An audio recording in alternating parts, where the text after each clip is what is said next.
Niten wabulang ten CRC kamsungan wabulang haylukta thakau jalam kalsum bonsawa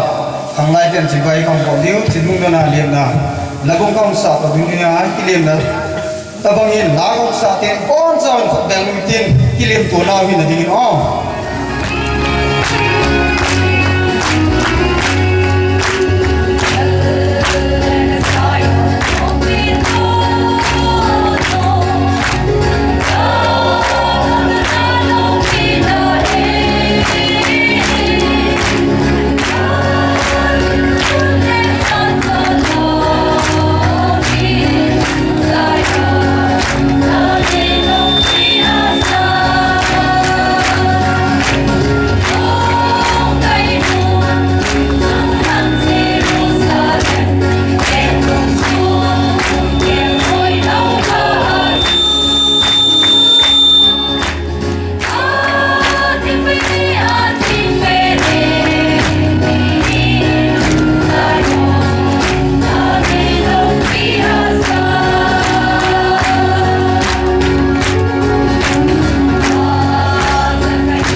2013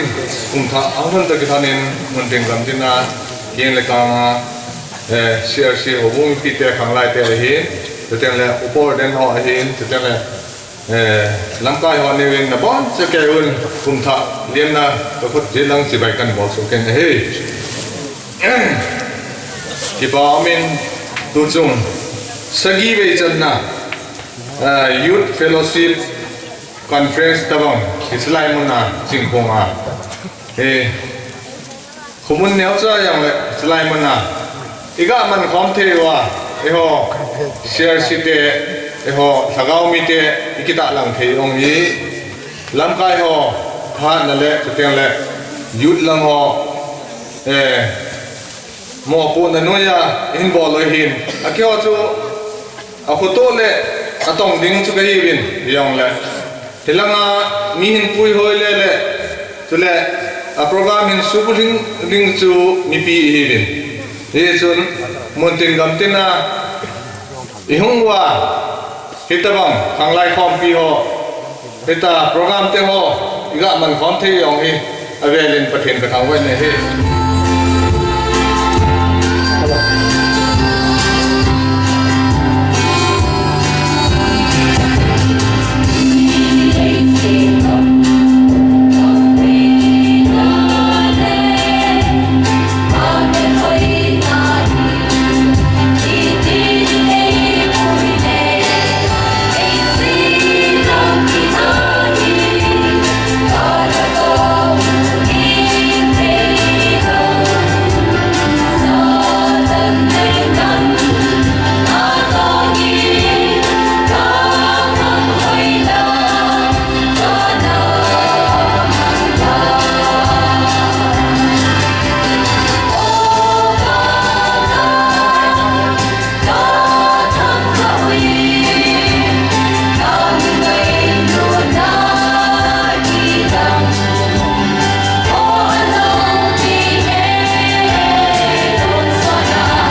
la thu hi akhat na zo hi hem ti lai sang he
phiền dầu dầu phiền dầu để hành động. Revival Good Fellowship Conference mona kiyong kumun ho lamkai ho in san sawa ting le kiyong kapoi na la tum long le pathin hinga ka taw na banga pathin dam na APR chalai mona he lamkai ting le la umta hau saw pang ting le ulenao pangdon san kom pi tem ang sunga tawang khat kamuna chunga phát qua ta imu sa pathian amasan thangwa na kapin na bon sawa Jesus Christa minin ka ngai duk now salam hen teve tu za na tu pi sai hi le nawa uchumi ho anga kilam hen kila akila ji achu nam ho akilam hen mi het song chi na he atu pi na he mi khana kuna mi dang ho chu ama ho wa chumi la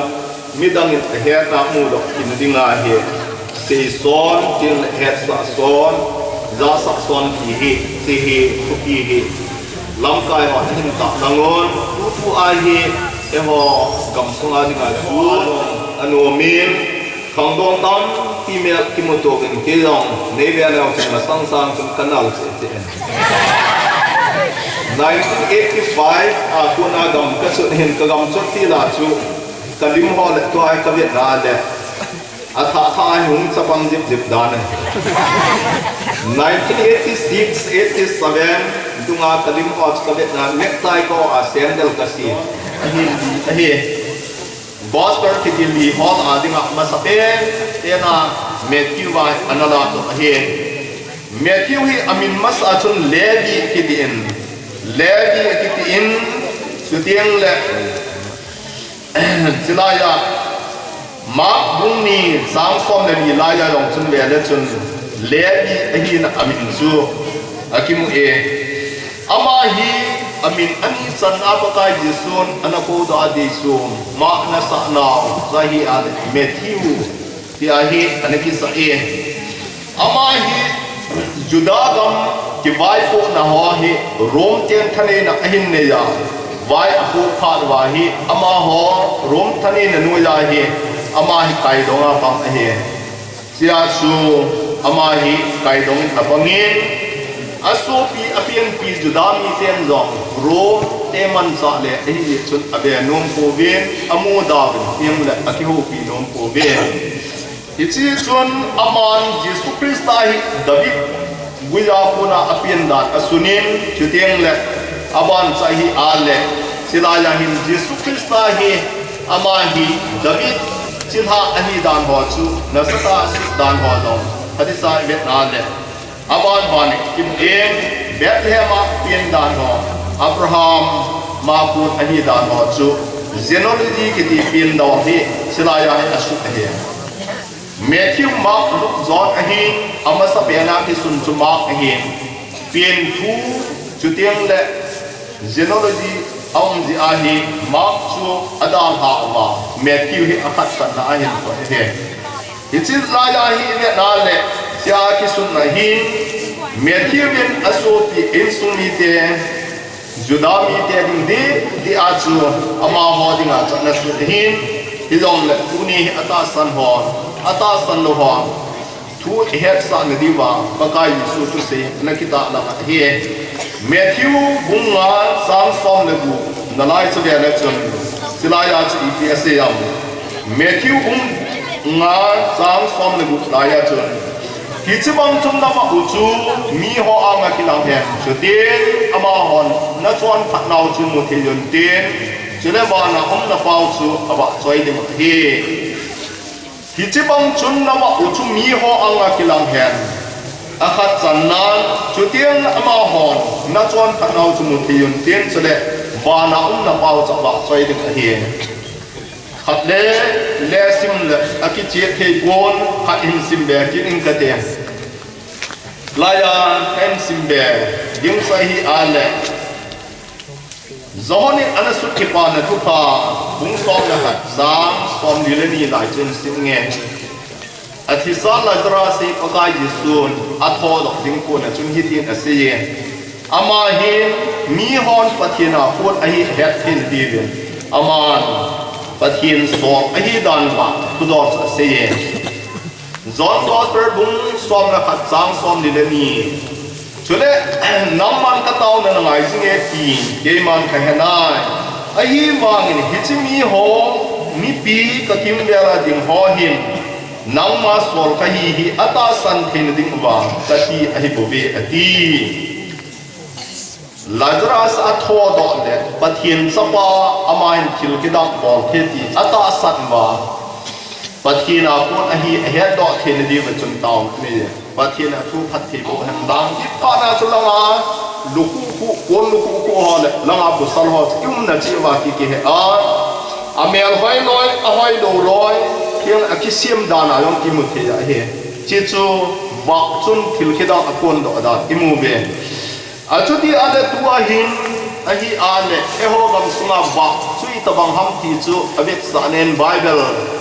ปากายยิสุคริสต์นัตโตดันเลมาสังอาอัตสันมาโซนัตโตดันเดียวเตอิสินาดิงาจุนอีเวกดีวาจูตัวเองซิมโดจูลาจารัสกิตีอามาฮิปากายยิสุเซยุยฮอลาหินปังฮิซงเลอัตุเซงไงลาอันนุดุยฮอนัยปังเงมีสันดีสังอาอวะมาอาสวมสกีฮอเซยุยฮอตัมปีอันนี้คือน้อยนาวาอามาจอกปังเงเฮเจ้าจุนเยรูซาเล็มอาเมนเบตินีตัวนายซาหินอามาจูอดัมมอดอากูบดหินอาชีตะปุยอันนักนายขีนันนักไอ้กูที่อาหิทัวทอดเหจูที่จีอาจูอาคีโซอาหิอันนี้งาอันนี้ลีซันไออาชีเลมาลตาจุนปากายนาหุวะหิเลกาสูบิปาคิโลดิเฮนาตาสันเลทูเซียงอาดงปะเทียนโลฟินนมูดิเฮปะเทียนทำบันเฮมนังนาอิเดชุนนาตาสันเลปะเทียนโลฟินนมูดิเฮลาจาราสิโซอานาดอนลองซาเซเปียนเชียวัชุนอีโบลาอามาฮิเซียโลฮักกิลจุดาฮัดอัสันทีกว่าสูงอาเซียดิดิงบดดิบัตโซดิโนมาสกิดีโทมัสจุนอามาจุนอาเซนเชียวฮิตินเอฮอดองอิทิวเลทีปีดาวเตลาจารัสทีน่าจุนเสียดาวเตทีวาดิอากิพัดนุนนนอาการคนพานิมปะกายดิสูก็มาจูมาลคาจุนอาเซเฮน้องฮิเลทีโลดิเฮนาตาสันเลปัทเฮโลฟินันมูดิเฮตูนี่อาจงจิลังอาโตฮอนเทเลลังอาโตฮอนน้ำมาปาฮิมีฮอดเฮดดอกเทนดิงานนาตาสันเลปัทเฮโลฟินันมูดิเฮที่อาเฮอิเซงัมดิวปัทเฮนนาเฮตูนี่อาอิเบียลดิวจิตเทียงตุเลนัสเซงงามาอีบอนงามาเตียงเละอีพวนดอกเตียงละมิเห็นตักสันเตียงเละว่าชูมีหองาตุนละปาวกิเสียเฮกิเดียจุนมาหอนเซจุนสิลายจุนอีปีตามกิลปะกายจิซุนคุยานไปบัมกิจุนอากับตายเสียสังนะลาดิงาสังสมเปียนเฮจอนก็เปิดบุ้งสมนักขัดสังสมคุมนังอะไรจิสุกับตายอันสมสมเจียงอาสมจีอาสปังเนียวซาจวัดอบายฮัดว่าหมอเสอย่างอีปีอด้วยทำหลอกดูนะอาสมมันอบายฮัดนาจันกะสีลอยอเมนจีสุนอะไรดูลาจราสอาทิตย์ชนมีเหมาดิกันอภนาอดุงอาเซียนอามาลองตักเฮซาชนอาเซียนตาวน์อัมรุงินกับป้าน้ำมินกระทังไปกับเวลามีหอยนังอาปวดกันฮีเฮียดอกถิ่นกระต้าหนึ่งไงจิงอาจุนลาซารัสทูดเองหาโตก็ว่าเล็กหึงทูดมีหอยจุนลาซารัสมูพักบาปเทียนทำบ่าวเองปเทียนทำบันเทิงจังอามาสเปนที่หอยเอาเสียหินเหตุเทนดิ้งบินหินคูฮีอีพิฮัมดีฮี definition of life in Yao Zhaga Arela dictionary chun EPCM dictionary the union of soul and body ho ra ka la ta sa bo ti hin la cha chi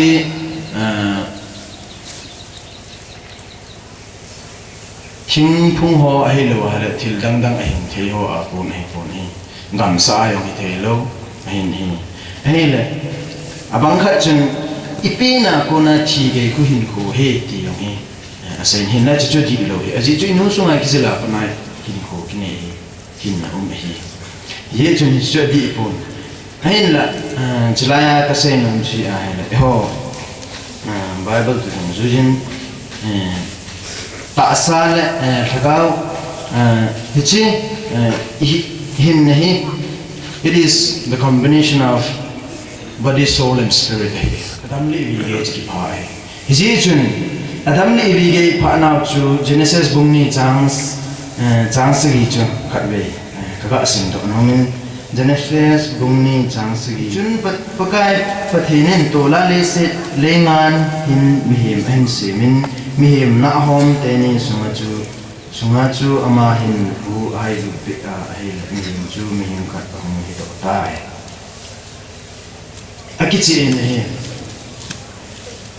hisu hi an mihim chu pathinen tola lengan alain cha chu mihim eho lim ta bang bang he ama lim da mer ta bang bang eme to zo wa chu man ina hom suwa he ahin hu ai lu na he ho chu he mi ve ti he cha aku na chi hin ne ve ti he eho chu lengan mai pathin in esik chai la chun leise chun to la chun emo za ma hin la ina hom sum chun ama hin hu chai lu da na le eho mi hi lo Hin ko chai lai mon te simply it is from God pathina ko hi ti kichi ta en chlai Genesis bungni chang sri cha sape epi now hi ta sape ama thagau thing khom dinga epi hi chi thagau hin na chu ne te ma thagawa hin na chu ne te hi chi thagau chun e ho hi chi tun sort muna pathin chen na mun pathin in no ma e pu lu du ti kichi te ni her ni he le dunia khang lai ten itihin ko iman wam ti hi kholo ngai ni che asagi tan na he tai conference bon na wa I chana e ho ki khelo I chana e ho ki khelo on ti e ho ki kholo ngai ni aji chu la speaker ki ta ho hin na lung thi mu chu le kha banga hung pho the lo hung ve the lo hi ya le chu nang le ki kholo ngai ni conference amin mai me hung wa he a le mo he ding ni ya le chu hin khuman lu dan helo hin ko velu dan heo ti ti and ka asai do nom hi chule abanin hin ko hi chana sawa hin ko hi chan ham ti hi bible la kimodung zuila tu lai ho hin ko hi ga ve le length of life le Genesis bunga chun noa tui sang let ma sanga chun mi him he kum zage la som le lugu chang hi ngai hi kum zage la som le lugu chang hi ngai hi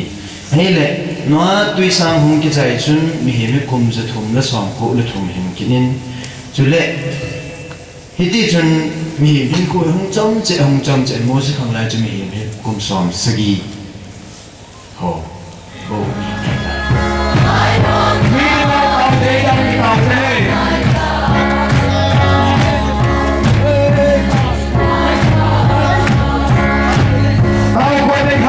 subscribe cho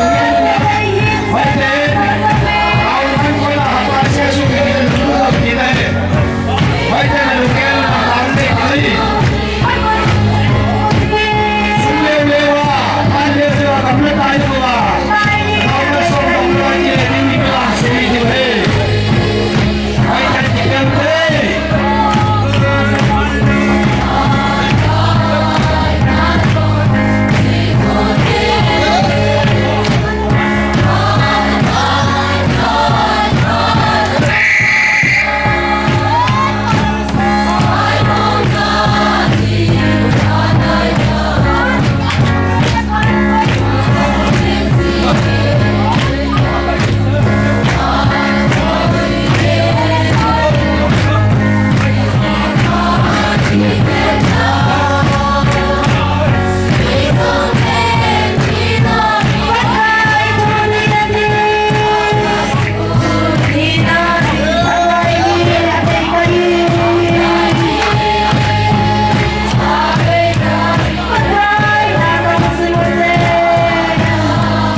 chute.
tua hi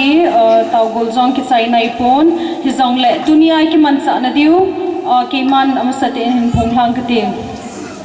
Date 25th January 2013 Friday Zingwai kai khom le kitet na phat. Chief guest dinga ipan PDU pu say led executive member CRC. Guest of honor pu thangkhulin social worker Polzang. Functional president na ipan PDU pu hengam chief of Kechingkhong. Conductor chu Golhang Pau Same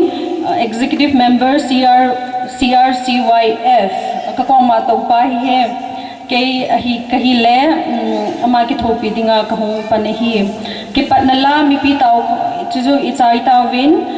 chizo zo le labung aina kigin pe di win center choir hoi itemun chizo phat le jingun hondon phat le ki pathil pe phat kitin chizo le holim na phat functional president sta le guest of honor po na ine pe di wahi chiban ban le changla sa omin chichu hi le nunga ning pi hoi ama changla sa zoting le holim na le kin hondo na phat chief guest ko na ine diu chi zoting su le kitet na competition tuni ine diu hi le group song competition hintin chichu hi le hobungla number zakhat le somlali 114 abana chile Bible lunchin sei kitet Matthew bunga chang thuma phat somla gupchan competition na chai na ai nei diu su hi le changla sa jong omin chu ama ho dei dei ahin sa diu hi tuni kitet na competition na vel hading ho panel of judges ho chi hi le amasata in Mr. Sayboy choir director lamkai ding ahin abanin Puthin Lun finance secretary CRC abana Mr. Amang Kingzang Mr. Pauline chairman Gambit number 45 CRC abana Mr. Hauneo Kechingkhong CRC abana Pumongam Mawa CRC tun Tuahi phat on ki hon pet hin koi ta bangla sanom omale luset in phat on pet hin lan hin sa pi divin team na kinezi abana ki godingin center choir ho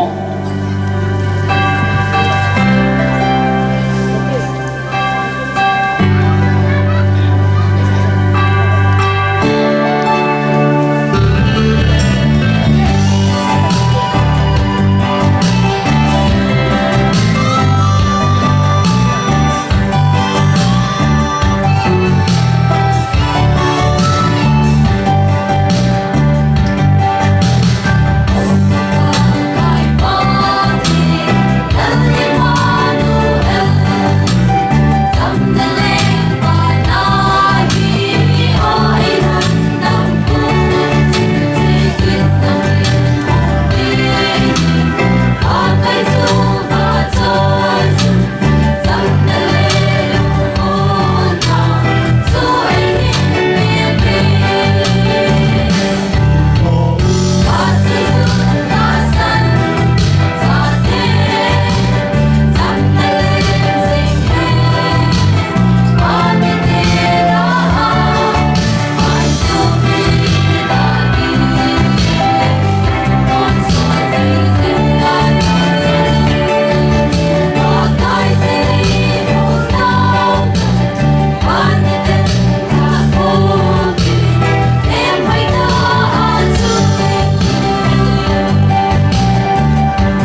ve bonin ga ding hotel bon sawin langa achung langa ho zong za cha potin iki het langa anung langa ho zong chu ga ki bol to so wo patam iki het to tawam amin kisi daun lang mobile number la the ki laun lang kaki pae to na se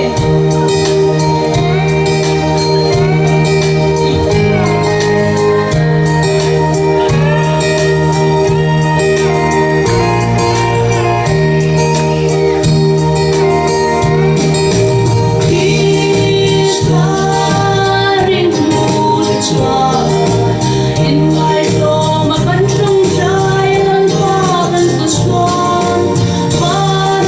Ghiền Mì Gõ để không bỏ lỡ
amai zu tu pun yong le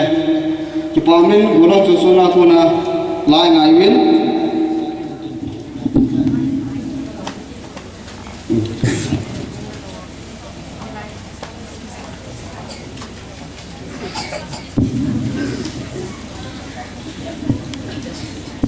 wa chui ni langi ta khat ngai na ta win chu suna kunin to nai se le rock di mai ti sama nang kudo ai na tu ni so a rock le ai ngin phat o ma le khat ni pi ki tu e rock sa ki te mai tun chief guest of honor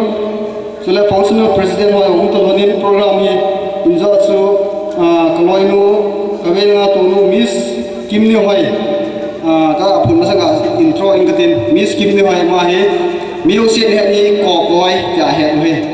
amai min nga phata hin amai imuna umbe set lo punya amhi ma he ông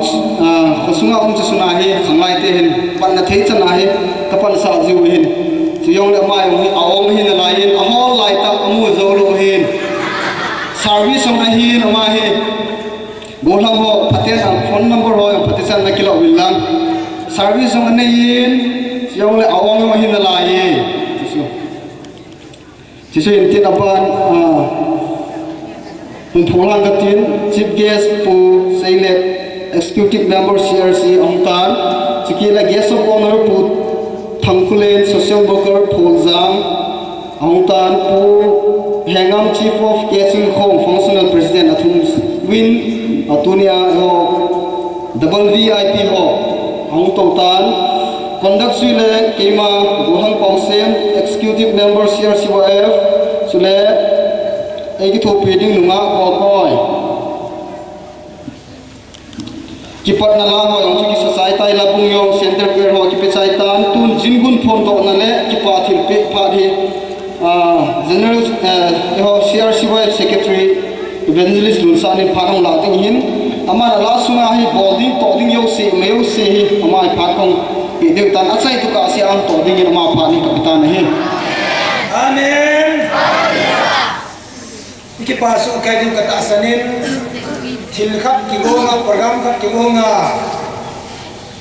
igon na chunga ni ko ham khat chu ong lo wale program lo sap tin a hin tunin pathin dam je biwin khanglai te kine pi ta a tu chunga asagi channa khanglai general conference man na wa competition service a chief guest ai ko le guest of honors amana functional president ai ko ho double a ki parne ki pakta ai mane tai nat de je na masan no hazar pa pathin thaman men number 1 in chief guest to select kesher kam executive members ya di le au se ade adu ke ki pa mente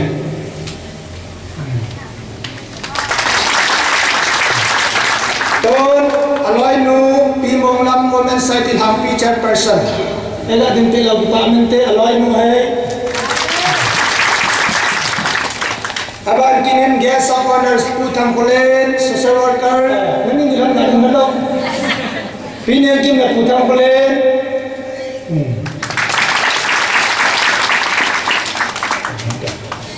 kanung kama kan he nga kin ka ki pa be si ha I ka ti tam ka ta he ama nin kasi nga chu vehicle mang nasida pan la hana baratu chumahu guest of honors ai ko hin athum nain u hengam Keching Khong chief of Keching Khong ega din pilo ki pa min te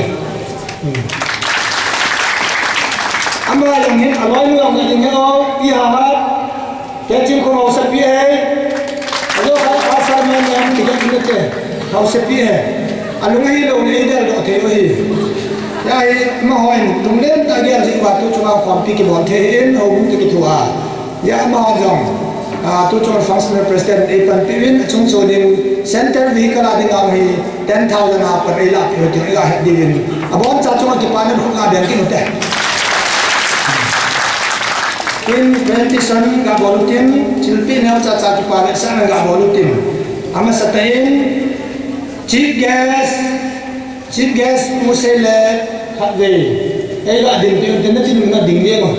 không đình tiền nó ngay xem boy trader